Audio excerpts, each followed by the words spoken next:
Hai semua, apa kabar? Semoga sehat selalu ya, amin. Kembali lagi, kali ini aku mau menceritakan film horor berjudul Tumbat, yang merupakan salah satu film horor Bollywood terbaik sepanjang sejarah perfilman India, karena memang Bollywood itu kan nggak terkenal dengan film horornya ya, jadi nggak begitu banyak film horor yang luar biasa yang dihasilkan di sana. Film yang dirilis pada tahun 2018 ini mengisahkan tentang pencarian harta karun di sebuah desa bernama Tumbat di abad ke-20 yang mana pada akhirnya hanya menyebabkan malapetaka bagi yang mencarinya. Seperti apa kisahnya? Simak terus ya. Seorang anak laki-laki bernama Vinayak Rao tinggal bersama ibu dan satu orang adik laki-laki di desa Tumbat, di sebuah rumah di mana mereka merawat nenek moyang mereka yang udah hidup ratusan tahun dengan rasa sakit karena sebuah kutukan. Di keluarga mereka ada kisah tentang seorang Dewi Kemakmuran. Kita bahas dulu tentang Dewi ini ya, biar ngeh nanti ceritanya. Dewi Kemakmuran merupakan simbol akan emas dan makanan yang nggak terbatas, dan bumi adalah rahimnya Sang Dewi. Ketika alam semesta diciptain, Sang Dewi ngelahirin 160 juta dewa, tapi yang paling dia sayang adalah anak pertamanya bernama Hastar. Hastar ini bisa dibilang adalah simbol dari keserakahan karena dia menginginkan semua yang dimiliki ibunya. Setelah dia berhasil ngedapetin semua emasnya, dia juga pengen makanannya, tapi nggak dapet karena keburu dikeroyok sama dewa-dewa lain. Karena serangan yang kuat itu, Hastar hancur jadi serpihan-serpihan. Tapi sebelum dia benar-benar lenyap, ibunya bisa nyelamatin dia dengan satu syarat kalau dia nggak akan pernah boleh disembah dan akan dilupain. Itulah kenapa namanya nggak pernah ada di dalam kitab suci manapun. Dan Hastar ditaruh kembali oleh ibunya di dalam rahim. Tapi suatu hari nenek moyang Vinayak manggil si Hastar dengan cara dibikin kuil atas nama dia. Dan karena itu, murka Tuhan turun dan menjadikan desa Tumbat terkutuk, di mana desa itu selalu hujan terus. Tujuan dari ngebangunin si Hastar adalah karena dia ini kan punya emas yang tak terhingga jumlahnya. Nah, otomatis itu kan jadi anugerah buat keluarga mereka. Tapi kutukannya, kalau sampai diserang Hastar, bakalan hidup abadi tapi kayak monster gitu, macam nenek moyangnya. Nggak mati-mati tapi nggak bisa ngapa-ngapain. Cuma bisa tidur dan selalu akan ngerasa lapar seberapa banyak pun dia makan. Sama kayak Hastar, yang haus akan makanan karena dulu nggak kebagian jatah. Nah, ibunya Vinayak biasanya yang rutin ngasih makan ke si nenek. Dan dia nggak ngebiarin anak-anaknya nggak deket. Tapi suatu hari dia pulang telat karena harus ngelayanin seorang kakek bernama Sarkar di sebuah mansion yang merupakan tempat di mana rahim Dewi Kemakmuran berada dan tempat dibangunnya kuil Hastar. Sarkar adalah ayah biologis dari Vinayak dan adiknya. Jadi sepertinya ibunya ini semacam pacar atau simpenan doang gitu. Next, aku panggil Vinayak Vin aja ya, biar nggak kepanjangan. Karena ibunya lama dan takut si nenek keburu bangun, Vin inisiatif buat masak dan nyuruh adiknya yang nganterin makanannya. Kemudian pas ibunya pulang dan ngelihat anak-anaknya lagi mau ngasih makanan ke si nenek, dia langsung buru-buru ngehentiin mereka, pergi ke dapur, ganti makanannya, dan nganterin sendiri.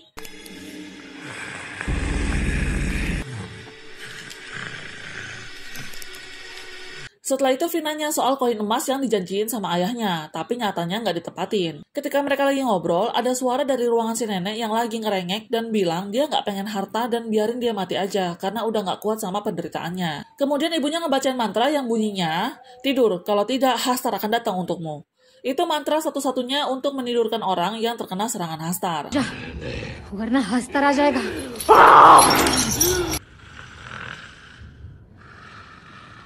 Kemudian ketika Sarkar meninggal, ibunya Vin memutuskan mereka akan meninggalkan Tumbat dan pindah ke Pune. Tapi Vin nanyain soal mansion dan harta karun yang tersembunyi di sana. Harusnya kan itu jadi milik mereka gitu, warisan. Karena nenek itu buyut dari ayah mereka, pasti tahu dong soal harta karun itu. Kenapa nggak dibangunin aja terus nanya ke dia. Tapi ibunya marah dan bilang, bapak lu aja nyari sepanjang hidupnya kagak ketemu. Setelah itu dia keluar rumah ngobrol sama adiknya yang lagi nangkring di atas pohon, tapi kemudian jatuh dan lukanya cukup parah. Dia buru-buru panggil ibunya. Vin ditinggal sendiri di rumah dan mau nggak mau harus ngasih makan malam buat si nenek, karena ibunya harus bawa adiknya berobat. Dia juga dikasih tahu mantra untuk ngebuat si nenek tetap tidur kalau aja nanti tiba-tiba bangun. Vin yang ketakutan tetap harus bikin makanan, tapi dia dengar suara berisik, terus beraniin diri nyamperin kamar si nenek. Waktu dia masuk, itulah pertama kali dia ngeliat rupanya si nenek. Dan walaupun takut, dia tetap nanya apa harta karun itu ada di mansion bapaknya itu. Terus si nenek bilang kalau dia bakal kasih tahu kalau udah dikasih makanan. Langsung Vin keluar bikin makanan, tapi tahu-taunya si nenek udah keluar kamar dan ada di belakang dia, lalu ngiket kakinya macam diborgol gitu. Dia diseret ke kamar, katanya mau dimakan. Vin berusaha ingat mantranya, tapi karena emang Hastar ini nggak pernah disebut-sebut kan namanya, jadi dia lupa dan salah terus ngucapinnya. Tapi akhirnya dia berhasil ingat dan selamat dari serangan si nenek. दादी सो जाओ रास्ता आ जाएगा. Kemudian ibunya pulang dengan luka dan darah di mukanya. Pas ditanya adiknya mana, ibunya cuma nangis. Kemudian akhirnya mereka pergi naik perahu untuk meninggalkan Tumbat. Tapi Finn nyaranin buat balik lagi, sampai mereka bisa bikin si nenek ngasih tahu di mana harta karunnya. Lagi-lagi ibunya marah dan bilang kalau dia sama aja kayak bapaknya, serakah. Lalu ibunya ngeluarin koin emas yang dia dapat dari mansion itu dan dia kasih ke Finn. Jadi waktu ibunya bawa adenya, bukannya ke dokter, tapi ke mansion. Entah apa yang dipikirin ibunya, dia ngorbanin anaknya yang kedua ini untuk jadi tumbal biar dapat koin emas itu. Finn yang lihat koin emas itu cuma sebiji doang bilang, mana cukup, mereka bisa dapat lebih kalau balik lagi ke Tumbat. Ibunya ngamuk dan suruh dia bersumpah gak akan pernah kembali lagi ke sana. Karena ibunya nggak muluk-muluk ya, dengan 1 koin aja mereka bisa hidup kok. Ya udah, Finn mengiyakan dan janji nggak akan balik lagi. Tapi nyatanya, hasrat untuk ngedapetin harta karun itu nggak pernah pudar. 15 tahun kemudian dia kembali ke Tumbat.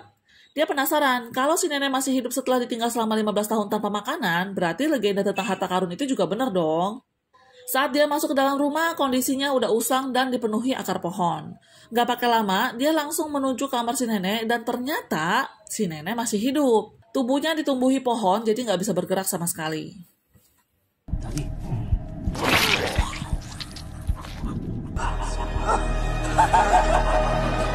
Finn nanya, kenapa si nenek gak diusir dari mansion setelah suaminya meninggal? Dia bilang, dia ini yang paling gesit turun naik ke sumur buat ngambil koin emas. Berarti memang benar dong ya, kalau keluarga mereka punya harta karun di dalam mansion ayahnya.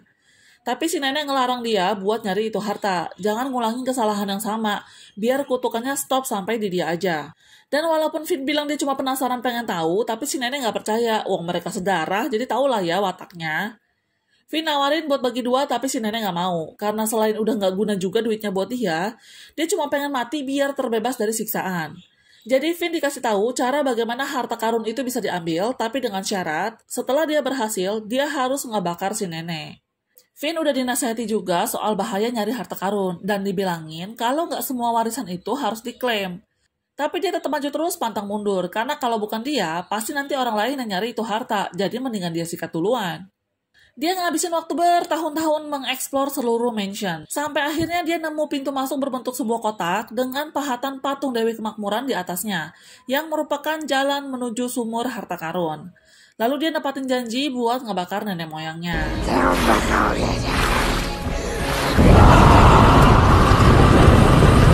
Karena ditinggal bertahun-tahun, mau nggak mau istrinya harus kerja cari uang dengan jualan tepung gandum. Dia ngamuk karena berpikir istrinya udah mulai mandiri. Mungkin pada zaman itu kalau istri bekerja cari uang semacam kayak penghinaan buat laki-laki ya, istri jadi setara sama suami gitu. Tapi kan mau gimana lagi, dia butuh makanan. Tapi kemudian dia malah ngajak istrinya join karena dia butuh tepung untuk ngejalanin misi pencurian harta karun itu. Setelah itu dia pergi nemuin seseorang bernama Ragav untuk bayar hutang yang bunganya aja udah ngelebihin pokoknya. Lalu dia ngeluarin koin emas yang dia dapat dari percobaan pertamanya. Nilai 1 koin lebih besar dari hutang dia, jadinya kebalik si Ragav yang ngutang ke Finn. Dia terus-terusan bawa koin emas yang mana bikin Ragav curiga, jangan-jangan Finn ngedapetin itu dari Tumbat. Karena memang cerita tentang harta karun itu udah lama merebak luas di masyarakat. Tapi dia nanggepinnya bercanda aja, seolah-olah itu cuma mitos. Lama-lama Ragav malah jadi hutang banyak ke Finn karena dia nggak punya cukup uang untuk bayar koin emasnya. Ragav ini seorang penjual opium yang harus bayar sejumlah uang alias nyogok untuk dapat izin dari petugas setempat. Karena dia butuh duit yang banyak dan juga kepengen kaya, dia jadi penasaran di mana Finn bisa ngedapetin koin emas. Lalu dia datang ke rumahnya dan nanya sama istrinya, tapi cuma dijawab nggak tahu. Pas Finn pulang, Ragav bilang dia datang cuma buat bawain barang pesanannya. Sebelum pergi, dia nanya, kenapa nggak kita kerjasama aja? Resiko bisa bagi 2, keuntungan bisa double, tapi ditolak sama Finn. Katanya, kalau butuh duit datang aja, ntar gue pinjemin tanpa bunga. Kehidupan Finn semakin lama semakin jaya. Dia beli motor baru, terus juga punya anak, sering pesta, main perempuan. Pokoknya jadi hedon gitu hidupnya. Sementara itu, Ragav ngatur rencana dengan ngejual menantu perempuannya yang udah jadi janda ke Finn, sebagai pembantu yang sebenarnya dijadiin gundik. Dengan bayaran senilai hutangnya dia biar bisa lunas. Dan supaya mantunya ini bisa ngalihin fokusnya Finn karena dia mau coba cari koin emas juga di mansion itu. Malam ketika Finn tahu soal rencana Ragav, dia nyusul datang ke mansion. Dia ngejebak Raghav untuk datang sampai ke sumur. Di sana Raghav tercengang ngelihat sekeliling yang kelihatan kayak daging, segala sisi warnanya merah darah dan kelihatan hidup. Dan inilah bentuk dari rahim Dewi Kemakmuran. Bener-bener bentuk rahim di mana si Hasar tinggal dan tempat di mana Finn dapetin koin emas selama ini.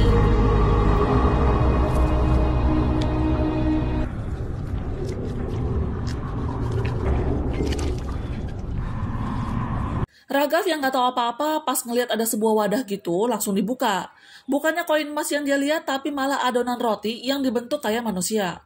Kemudian datanglah sesosok makhluk yang nyerang dia. Dan itulah si Hastar. Kemudian Finn datang dan lihat kondisi Raghav yang udah berakhir kayak nenek moyangnya jadi monster. Lalu dia bacain mantra tidur dan mulai beraksi mencuri koin emas.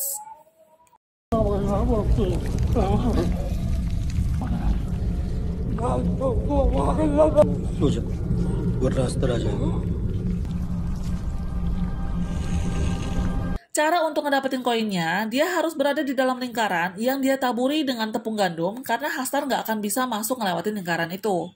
Seperti yang dibilang di awal ya, Hastar nggak punya hak atas gandum atau makanan apapun, makanya dia nggak bisa ngelewatin lingkaran itu. Dia pun cuma bisa makan kalau dikasih, makanya Finn harus keluarin adonan tepung berbentuk manusia, boneka adonan, untuk mancing Hastar keluar. Finn yang sedikit main-main bikin si Hasar jadi melas-melas sampai akhirnya dia marah dan narik tangannya Raghav sampai putus. Lalu baru deh Finn lempar adonan tepungnya dan buka bagian belakang celana dalamnya Hastar, di mana koin emas itu disimpan. Dia harus buru-buru ngambil sebelum Hastar selesai makan lalu pergi dari sana. Sebelum pergi dia ngebakar tubuhnya Raghav untuk ngilangin penderitaannya. Entah kenapa dia kelihatan kayak berkaca-kaca gitu, kalau misalnya dia masih punya hati kan dia nggak mungkin ya ngejebak si Raghav.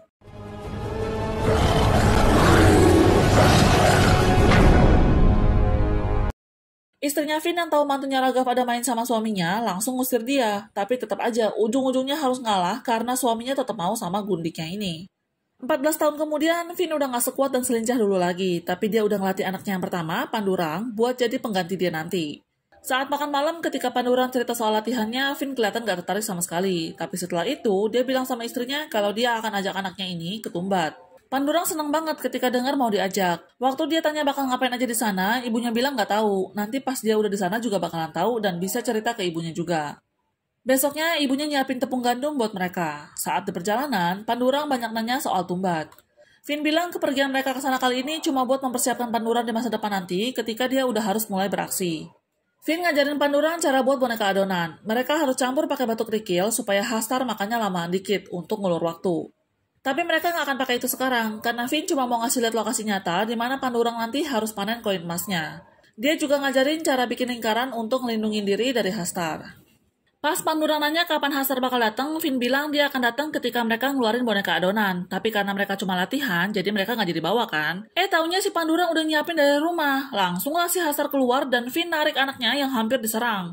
Mereka harusnya langsung pergi manjat tali, tapi Pandurang malah ngelanjutin buat ngambil koin dulu. Untungnya mereka berhasil keluar dari sana. Dan si Pandurang malah bangga nunjukin hasil panen pertama dia, tapi Finn langsung marah dan ngebuang koinnya. Dia bilang anaknya itu serakah, padahal anaknya cerminan dia ya. Buktinya habis marah-marah tetap aja dicari koinnya, dan Pandurang dikasih simpan satu koin sebagai tanda penghasilan pertamanya. Ketika India merdeka di tahun 1947, mansion keluarga Finn yang udah tua ini diambil alih sama pemerintah karena di Tumbat mau dibikin desa baru. Sebelumnya Finn udah pernah diingetin buat jadiin mansion itu sah secara hukum, tapi nggak dilakuin. Lalu dia manggil anaknya buat ngasih lihat isi berangkasnya dan dia juga cerita soal mansion yang akan diambil pemerintah. Pandurang yang ngelihat ada koin sebanyak itu bilang kalau itu akan cukup buat seumur hidup. Finn jadi keinget sama ibunya, dia kayak nyesel gitu dulu gak dengerin omongan ibunya jangan serakah. Sekarang dia kayak udah terlanjur nyebur, ketamakan dia tuh udah bikin dia terikat sama harta. Kemudian ketika Finn bangun tidur, gundiknya ngasih tahu kalau Pandurang ngasih dia koin emas. Marahlah dia dan mukulin anaknya. Jadi si Pandurang baru juga punya koin emas 1 biji, udah berani ngerayu gundik bapaknya. Dia bilang selama ini kan gundiknya cuma jadi simpenan. Tapi pas nanti dia udah gede, bakal dia nikahin. Saat lagi dipukulin, Pandurang malah ngasih ide gila ke bapaknya soal teknik nyuri koin emas. Koin-koin itu kan ada di celana dalamnya Hastar. Kenapa nggak nyuri sekalian sama celana dalamnya aja? Jadi sumbernya itu yang diambil, supaya mereka nggak perlu sedikit-sedikit balik ke sumur yang beresiko itu. Caranya adalah dengan bawa banyak boneka adonan, supaya Hastar makannya lama, dan mereka jadi punya kesempatan ngebuka celana dalamnya. Finn yang kagum sama ide anaknya malah ngebawa dia pesta layaknya orang dewasa. Dia ngenalin kehidupan yang dia jalanin selama ini, yaitu minum dan main perempuan. Sementara ibunya nyiapin banyak tepung gandum buat persiapan misi besar mereka. Saatnya tiba ketika mereka udah ada di dalam rahim Dewi Kemakmuran dan bersiap ngelempar boneka-boneka adonan itu, hal yang gak terduga terjadi. Duduk dari bawah.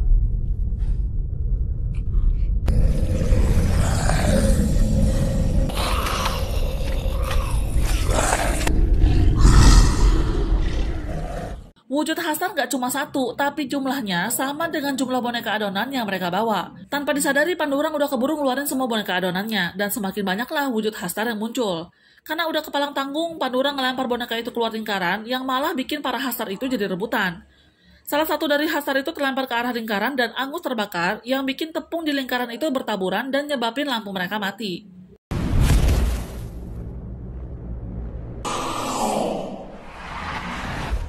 Saat Finn coba nyalain api lagi, dia ngeliat Hastar masih ada ngelilingin mereka. Akhirnya dia mutusin untuk jadi tumbal biar anaknya bisa selamat dengan cara ngiketin semua boneka adonan ke tubuhnya. Pandurang yang sempat pingsan akhirnya kebangun dan ngeliat ayahnya udah penuh sama boneka adonan. Dia nangis dan mohon ayahnya jangan ngelakuin itu. Finn lalu manjat keluar sambil digerogotin Hastar dan mereka semua akhirnya hangus terbakar lingkaran tepung yang juga ditaburin di pintu masuk menuju sumur itu. Pandurang yang kemudian nyusul keluar kaget ngeliat wujud ayahnya yang jadi mengerikan hangus terbakar kayak monster. Tapi Finn ternyata berhasil ngambil celana dalam Hastar untuk dikasih ke anaknya. Pandurang nangis dan gak mau ngambil koin-koin itu. Dia mutusin buat ngebakar ayahnya untuk menghentikan penderitaannya. Adegan terakhir ini terlihat Finn yang tersenyum ketika anaknya mutusin buat nggak ambil koinnya dan ngebakar dia. Seolah-olah dia kayak lega anaknya sadar dan kutukan Hastar berhenti sampai di dia. Lalu Pandurang bacain mantra tidur dan selesailah filmnya.